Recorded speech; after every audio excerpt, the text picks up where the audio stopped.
Welcome back into another PrizePicks NBA DFS video. Let's get into the picks for today. Now, obviously, we are going to have a small one-game slate today, okay? It's going to be Philly versus Boston. And just taking a peek at this game, it is one that, on paper, is supposed to blow out. Boston is favored by 10 points. Now, obviously, James Harden had himself a game in the last game, and Philly ended up sneaking out a W in that one. And if you watch the post-game, the Sixer younger players were kind of all celebrating, and James Harden was like, no, just game one, guys. Let's keep our composure. And I kind of like that. But looking at the game total, 217 over and under. So not the highest scoring game as well. Then if we just look at the props that we are getting today, we're not getting any fantasy score props just yet. And if we look at it, the lines are all pretty much how they should be, minus Tatum and Harden, who, sorry, I shouldn't say should be. Based off of their previous game, all the lines are pretty tight besides these two, because these two went off. Then you look at Jaylen Brown, just missed getting his over there.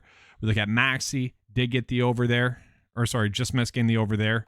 Marcus Smart got the over. Harris barely got the over. Malcolm Brogdon got the over. And then the next one we're getting is going to be Derek White. So the unfortunate side of things is that we don't have any Paul Reed props available on PrizePicks just yet. He'd probably be the player that we'd want to go on the most, I'm assuming. And that is specifically going to be because it's looking like Joel Embiid will most likely sit once again tonight. So let's go ahead and look at the per 36 production with Joel Embiid off the court. And to me, Paul Reed would kind of be that standout play. He was someone that, unfortunately, was only made available like an hour before lineup lock on PrizePicks. His per 36 production is crazy though. 14.9 points per 36 with Joel Embiid off the court, 12.5 rebounds, 1.3 assists, 2 blocks, and 2 steals individually. And then his fantasy score per 36 is 42 fantasy points per 36. And his prop, just for reference purposes, was 18.5 for points, rebounds, and assists. And if we get that same number, I think I'd be fine hammering that home, because we look at it, the issue with Paul Reed has always been two things. One, is he starting?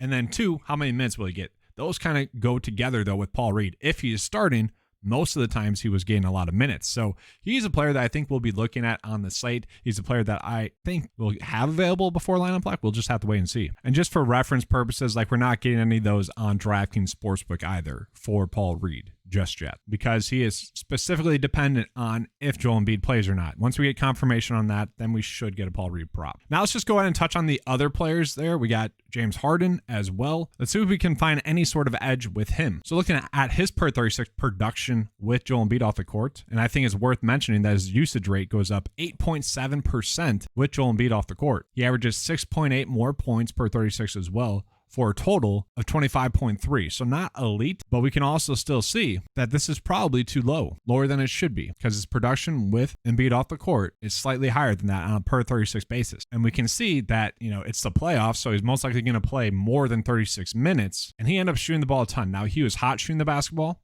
Okay, so I guess that would maybe be your worry, is that he was super hot shooting the basketball, but he had 45 points. Like, he got the over by a decent margin. And so my next biggest worry would be, does this game stay close? And for how long does this game stay close? Is it a game in which Boston does win by 10, but they win by 10 because of free throws at the end because it was a close game? Probably, I would say. But if it's a blowout, then obviously James Harden is going to be much more difficult for him to get there. And like, if you wanted to do points, rebounds, and assists for him, maybe. Let's just go over that. He averages 25.3 points per 36, 6.5 rebounds, and 9.6 assists. So just based off of points and assists, he should almost be there. And you tack on a few more rebounds, yeah, he should be able to get the over here as well. And then Maxey, he probably feels right here.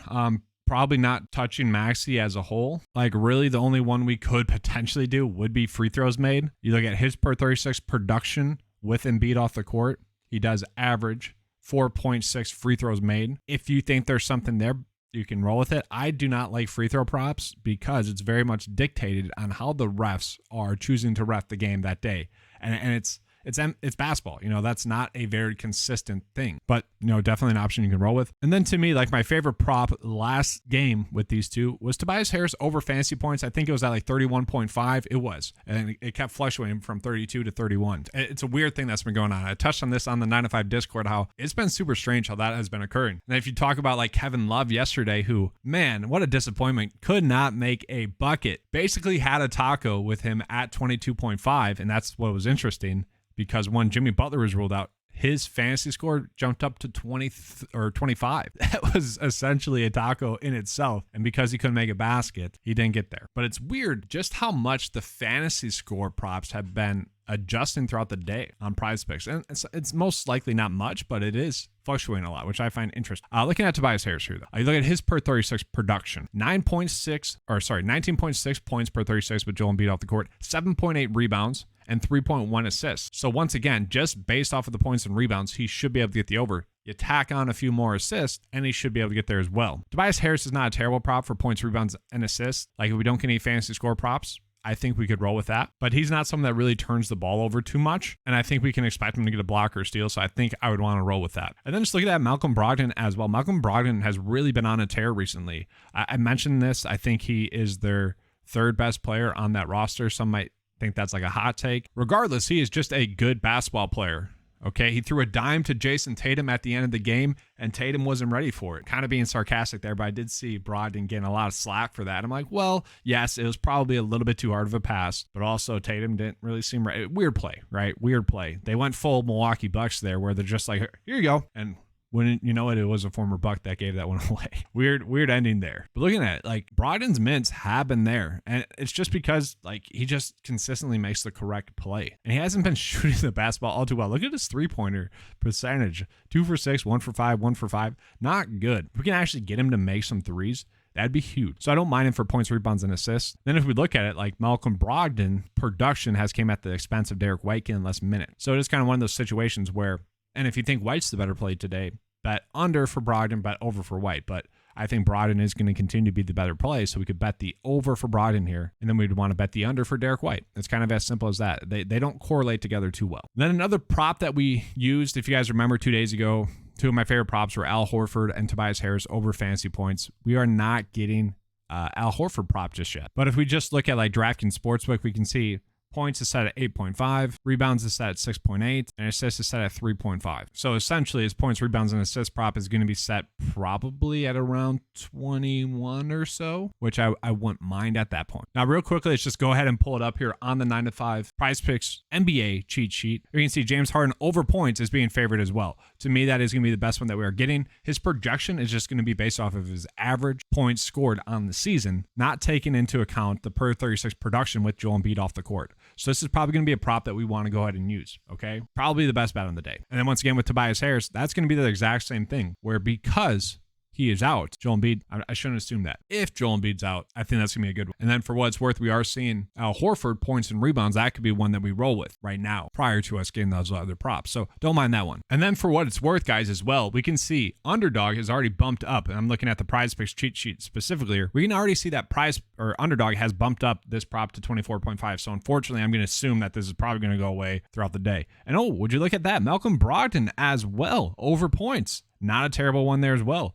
Minus 139. So we're getting two props that are going to be pretty decent for over fantasy points. But yeah, let's just sort by this, see if we are getting any discrepancies. No, that's the only one. It's the James Harden points prop. Oh, here we go. Some ones where the unders are slightly different than Underdog here as well, but nothing too crazy. The standout one's obviously James Harden. And then heck, if we are looking for another prop to like pair it with, we can see the board is pretty tight for just in general, 53% chance to hit, but we could maybe potentially pair it with this one as well for over. We can see he's projected to get over as well for strikeouts. But yeah, let's take a look at today's picks. Now, I do think that this James Harden one is probably, unfortunately, going to be gone by the time a lot of you guys get to this. Unfortunately, I obviously can't control that. And then, like, I would love to get fantasy score props. I feel like those are the biggest edge ones that we have, and that's probably why they're coming out with them last. I do want to call this one as well here for Ricky Fowler. Okay, on Underdog, they have this currently valued at 69.5. on Underdog, 69.5 on Underdog, 71 on PrizePicks. That's a big difference. That's 1.5 different, okay? And maybe this is a situation in which we see the differences. Maybe we bet under for both of these two on Underdog and bet the over on PrizePicks. I would say this is going to be the correct move. If I had to choose two right now, it'd be those two. And obviously that takes place tomorrow. But for what it's worth, yeah, Al Horford's still not bad. Rather get a fantasy score prop in there because he does get some blocks and steals and whatnot. And then Tobias Harris kind of same, but those are the best props as I'm recording this video right now. But that's going to be all for today's video. Hopefully you guys enjoyed it. It is a small one game slate, but I try to dive deep into it for you guys to get the best information out of it to make the best decisions you could possible. Let's have a good slate today. And as always, let's keep cashing.